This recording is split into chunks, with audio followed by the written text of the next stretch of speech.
What's up, chill people? Hi guys! Kumusta po kayong lahat? For today's video, nandito po tayo sa dating bukid ni Papang. Yeah, ang bukid na minana ng aking kapatid. Yes, sa kanya niya pinagbili yata itong bukid, guys. Kaya nung pinasahan ako ng bayaw ko na ganito yung mukha ng bukid, oh my gosh, grabe. 'Di ba ang lakas ng hangin?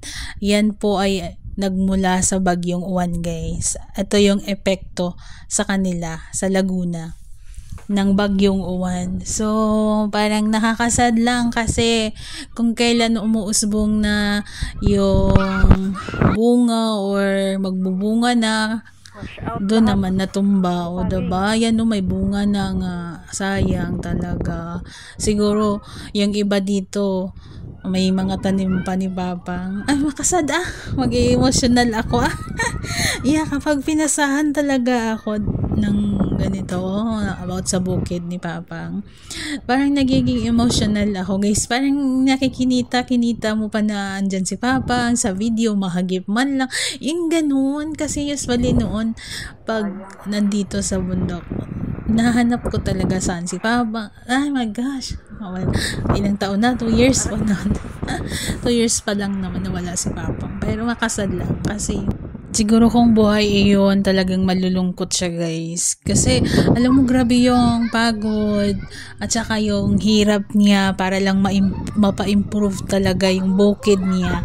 At syempre pinagkukunan niya din ng pagkain niya kapag hindi namin kinulang siya, yung tipong ganun. So, ngayong nakikita ko, oh my gosh, grabe no. Naisip mo kaagad, what if nabuhay yung matanda, tapos ganito ang nangyari, ano kaya ang iisipin at mararamdaman niya? Diba yung pagod?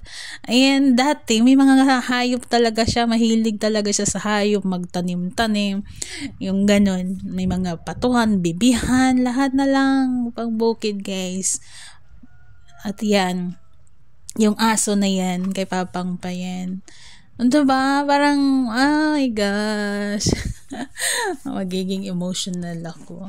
Basta pagdating kay Papang, nagiging emotional. Pasaway yun, guys. As in, pasaway. Maoy pagid na siya, guys. Pero at ayun na nga, guys, humingi ako ulit ng bagong video for the latest update sa dating bundok ni Papang. At ito yung binigay sa akin ng bayaw ko, guys. Una niyang pinuntahan ay yung aso ni Papang na naiwan. Ang tanging tagabantay ng dating bukirin na inaalagaan ni Papang. Hindi naman. Nung una ko talaga siyang nakita sa video na pinasa ng bayaw ko, guys, parang, oh my God. Yan ba yung aso pa na dati ni Papang? Kaya sabi ko sa kanya, pag pumunta ka ulit ng bundok, kunan mo siya ng video. So, ayan nga. Binigyan niya ng tubig. Yeah, diba? Ang cute-cute. Ay. At ayun na nga, guys, may mga patuhan din sila dito sa bundok. Yeah. Hindi ako nakaakyat nung ako'y nagbakasyon. Alam mo ba yung pagod? At saka I feel na parang hindi ako ready. Ano ba yun? Yung mga pinag-iisip-isip ko ba? Yung ako'y nagbakasyon kasi dumaan ako doon sa mga kapatid ko. Parang sa bisita din sa kanila after how many years na hindi kami nagkita-kita. At bisita din sa libingan ni Papang. And then, ito lang talaga yung bundok ang hindi ko na bisitahan. Wala din naman ako. Pero nung umuwi talaga ako dati, guys, noong 2018, I think, before pandemic, umuwi ako. Yun yung last time na nagkita kami ni Papang. Pinuntahan ko siya dito sa bundok, guys. Yeah. Dito siya sa bundok noon. Yung bahay. Oh my gosh! Parang yung puso ko din nadorog sa mga nakikita. Pasaway kasi yun siya, guys. Kaya parang hindi namin gusto pabayaan, pero minsan masasabi mo na lang, bahala ka dira, diba? Kaya kaurugtasan. So yan na, rest in peace, Papang. So yun, guys, ito na yung naiwan niya. Yeah. Yung bunsong kapatid ko na lalaki yung nag-alaga ng bukid na to, guys. Kaya ayan, may mga garden sila dyan, may mga hayop silang inaalagaan. At yun na nga yung mga Ay, grabe yung nangyari nga doon sa sagingan. 'Di ba? Naputol na yung mga saging na siguro yung iba doon si Papang din ang nagtanim. Kung kailan magbubunga na sa kapanatumba. Grabe ka talaga Bagyong Uwan ka. Grabe yung pinsala mo. Buti na lang talaga. Oh my gosh. 'Di ba ang lakas nun, hangin pa lang. Halos lipa rin na lahat. Oh my God. Nakita ko yung hanging bridge sa ang lugar iyon. Parang dinuduyan-duyan. Oh, grabe ba no?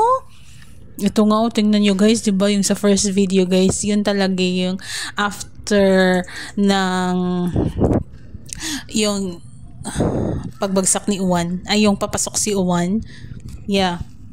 Yun talaga yung time na yun. Yung medyo paalis na ba? Pawala na siya. Yun. Then, nag-iwan ng bakas ng pinsala sa mga tao. Diba? Tingnan mo guys. Yan na siya. Papunta yung bayaw ko dyan sa kung saan yung mga napinsala. Ayan, kawawa. Tinukudan na lang nila guys. Nilinis na nila. At hindi pa din lahat malinis-linis kaagad. Uy, napakalapad naman yan. Diba? Laming lilinisin. Sayang napakasayang talaga. Yung iba, may mga puso na. O ayan na, may tanim sila na lemongrass. Ano bang lemongrass sa Tagalog ba? Basta kay tanglad, diba? Ayan. Yan na, yung mga puno. Wala na, pang kakas na nila sa punuan, guys. Kakas. Ilonggo. Kabudlay, abay Tagalog. Ginta na, hindi ibang kukbalo sa English kung ano. Ay di lungguhon ko na lang. Ay ambot na lang.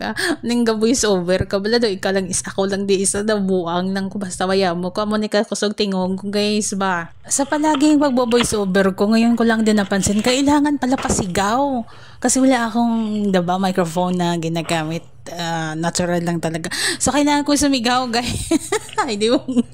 Kailangan ko talaga sumigaw para malakas yung kinalabasan ng boses ko. Kasi kapag hindi ko lalakasan yung boses ko, yung volume ng inyong cellphone, kailangan mo talaga i-raise up. Pero pag ganito na, parang halos sumisigaw-sigaw ka na, kahit konti-konti lang, di malakas na yun, di ba? Hindi sasakit yung tenga ninyo.